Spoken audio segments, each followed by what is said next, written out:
Friends, I'm out in a little park outside of Morganton just to get away at lunch. I thought I'd talk with you about, it's kind of a strange subject maybe. There's a conspiracy theory apparently going around that, well, I don't hardly understand what the conspiracy theory is. I thought I'd walk around, maybe you guys can help me out with this. I noticed one of my videos, it's a video about the mines in Spruce Pine, North Carolina, the quartz mines, where they mined the most pure quartz in all the world. I thought at the point when I made that video 9 years ago that it was the most pure in the United States. I have since found out it is the most pure quartz in the world. It's used to make semiconductors, to make fiber optics, in other words, all the wafers and chips. Your cell phone has a little piece of Spruce Pine, North Carolina in it. All the processors, a lot of the high-end glass, like I say, solar panels, fiber optic data, transmission cables. There are apparently thousands of uses for this quartz, and the only place you can get the highest quality version of it, well, the only place you can get it in abundance and get it easily is in Spruce Pine, North Carolina, this little seemingly insignificant town where I grew up. And so there's apparently some sort of conspiracy theory going on that's making one of my videos blow up. And so I'm just curious if y'all can explain to me what is going on with that. What exactly is the conspiracy? Is it that they think that our government, I'm hearing things like the people thinking that the government started the Hurricane Helene, that they somehow were able to control the weather. I'm not aware of how that could happen. And I'm not trying to fuel a conspiracy. I'm just trying to figure out why one of my videos blew up, because this video was historically getting 5 or 6 views a day, right? 5 or 6 views a day, and then all of a sudden it's getting thousands of views, which I'm not complaining. I made a little bit of money off of it. But what is going on with that? What is it that people think that either the government has done, or that big industry, or the military industrial complex, whatever? What is it that they think is happening? Let me tell you what I do know about those mines, because my dad worked not necessarily in those mines. I think he did do some work in them, but mostly he worked at a place called the Mineral Research Lab. I've told this story in the video. I'm going to go into it, the video I'm talking about that was made 9 years ago, but I'm going to go a little bit more in depth today, and hopefully the wind here is not messing up my microphone. You can hear what I'm saying.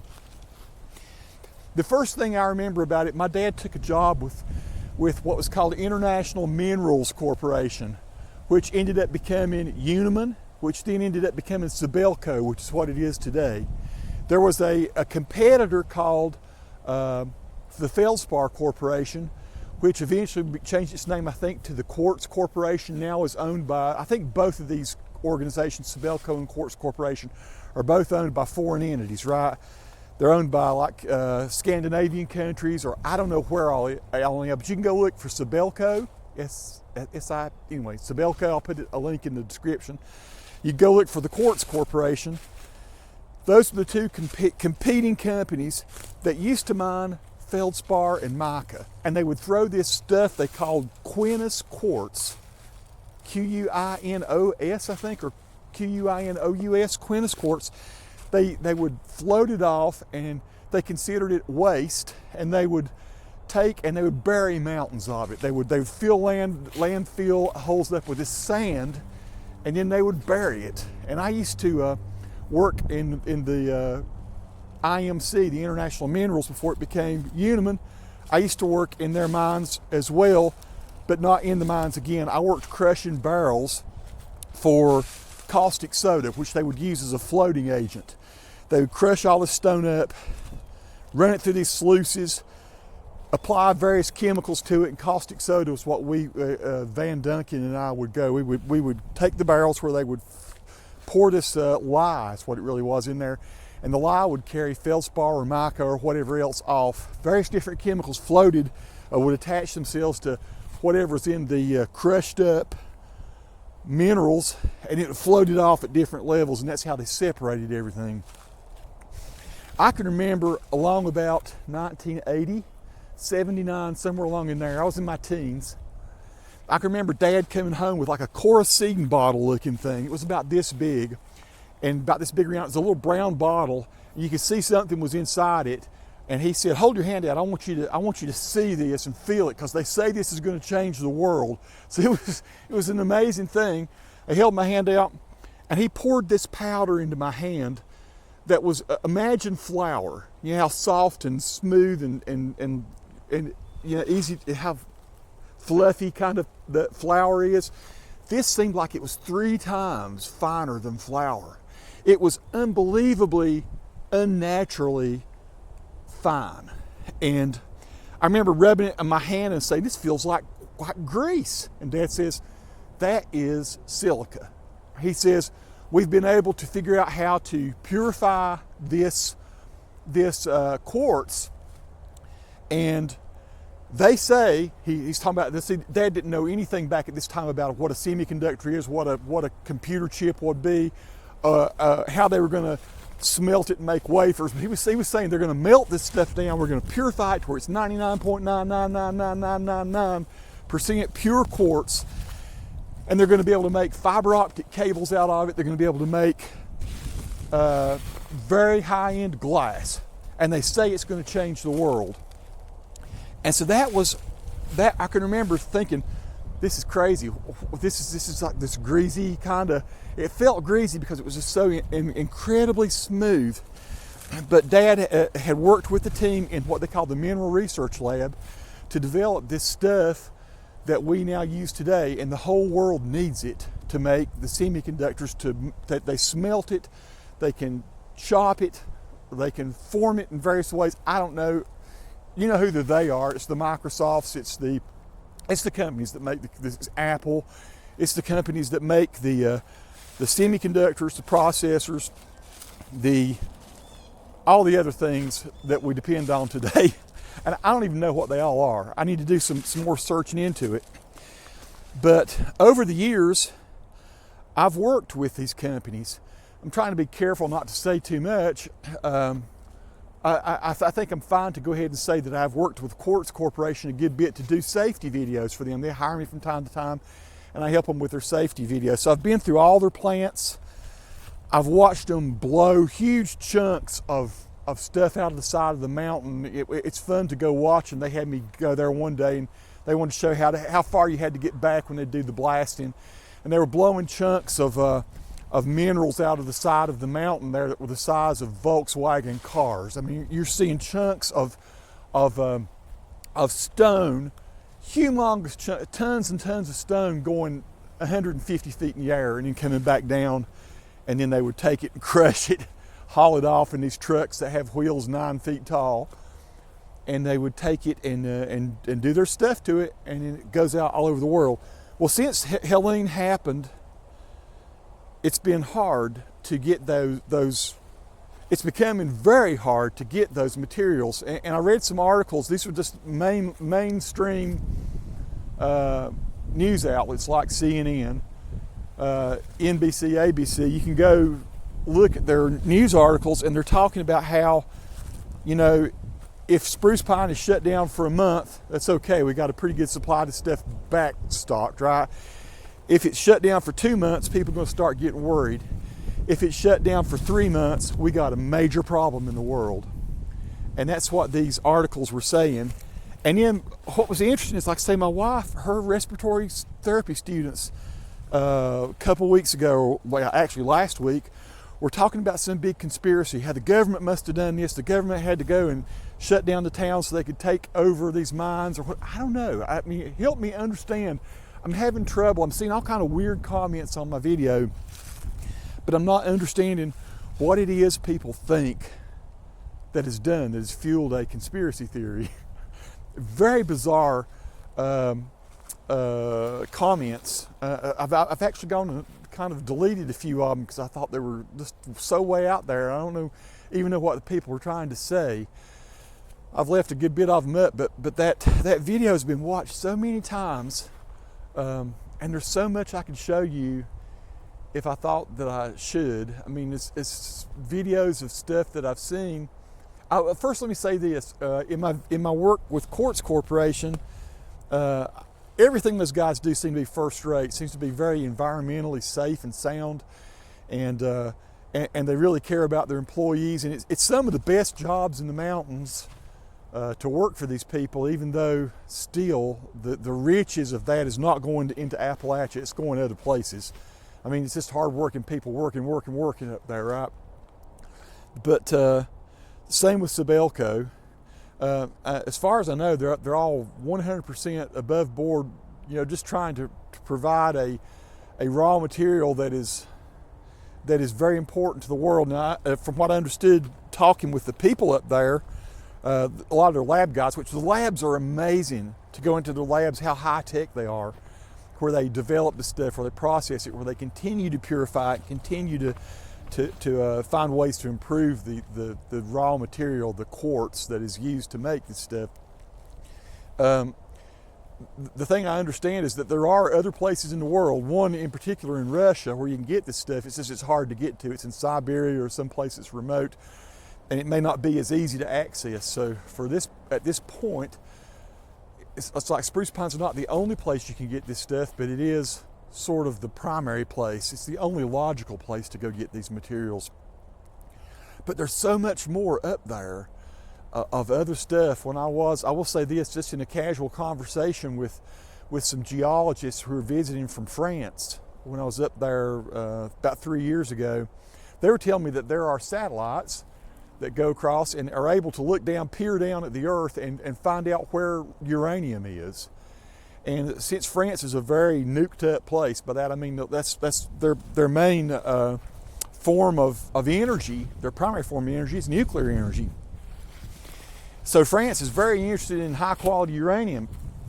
And these geologists told me that the Spruce Pine area lights up like a freaking carnival when they scan from outer space down to try to find out where the uranium is. And this one guy, French geologist, really cool guy. I tried speaking some French with him, and je ne parle pas très bien français. I can't speak it very well, but I tried actually talking with him a little bit. And he showed me some rocks. He said, "This is uranium." He was showing me samples, and I thought, this is crazy that Spruce Pine may actually end up being a place where it's not only quartz and feldspar and mica.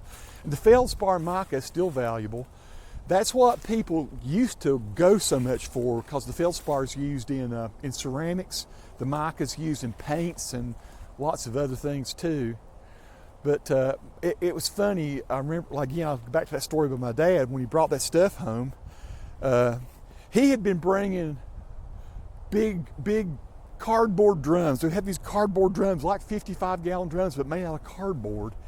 And he'd been bringing some of them home on the back of his truck, full of the whitest sand you've ever seen. It's just uber white sand. And we had a pond, and Dad made us a little beach. He probably must have brought various different times. He'd bring maybe two, in his F-250, he'd bring home a couple drums of this uber white sand, because it was waste. It was the waste. It was like, say, they were taking it and dumping it in holes and burying it. And we made us a beach around our pond. It was super cool. It was just like blindingly white sand.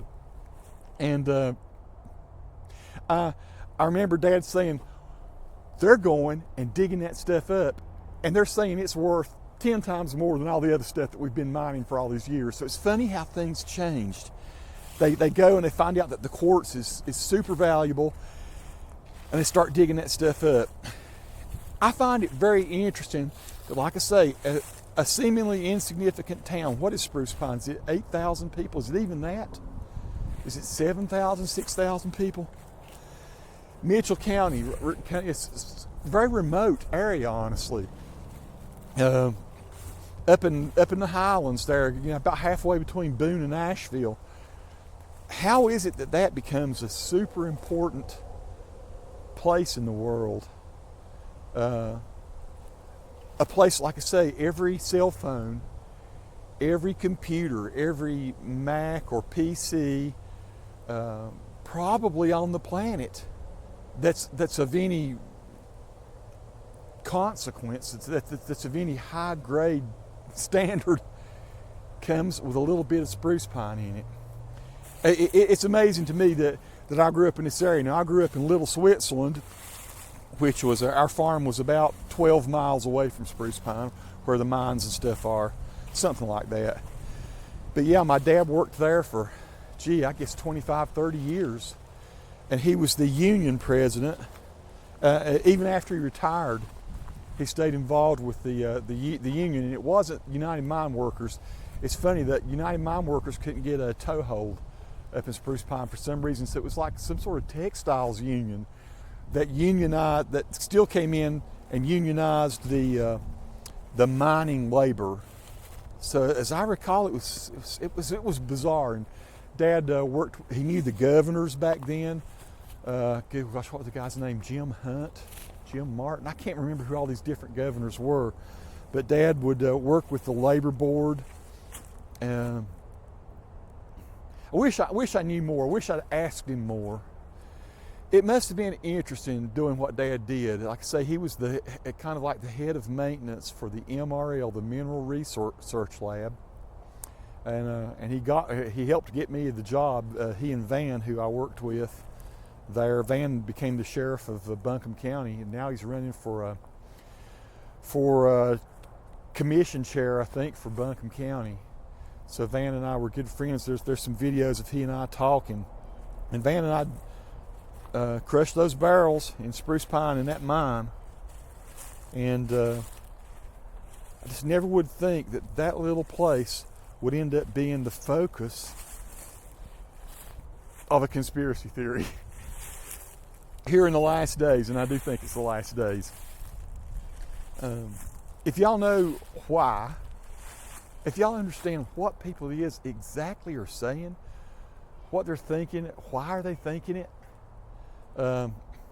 First of all, I don't think anybody can control the weather but God. I mean, I'm sure that there are ways to seed clouds and stuff and bring rain. I understand that. I understand the science behind that, but I don't think anybody could generate a hurricane and then specifically target the mountains of western North Carolina. I don't think our government would do that, so I don't believe the conspiracy. If that's the conspiracy, is now, are there industries or whatever they'll try to take advantage of supply and demand? And I don't know, possibly so. I don't know exactly how all that works. All I know is it is the life's blood when it comes to, that and tourism. If the mines were gone, it would be hard for a lot of people to survive up in the Spruce Pine area. The mines bring a lot of money to the area and jobs. Like I say, the money goes out. It's not the mountain folks of Spruce Pine that are making a lot of money. So yeah, what is it that I'm missing? Why are people going and watching that video? If y'all can help me out with that, that's my thought for the day.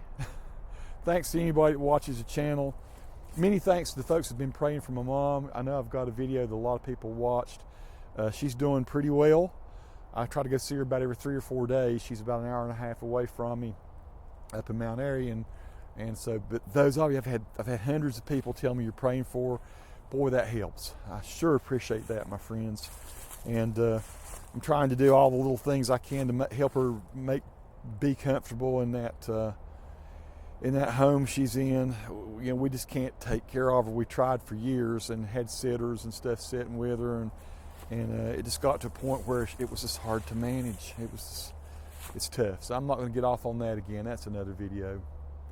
Peace to all who watch. Subscribe to the channel if you like, and yeah, chime in with your comments about what is it that people think is going on. Thanks, folks.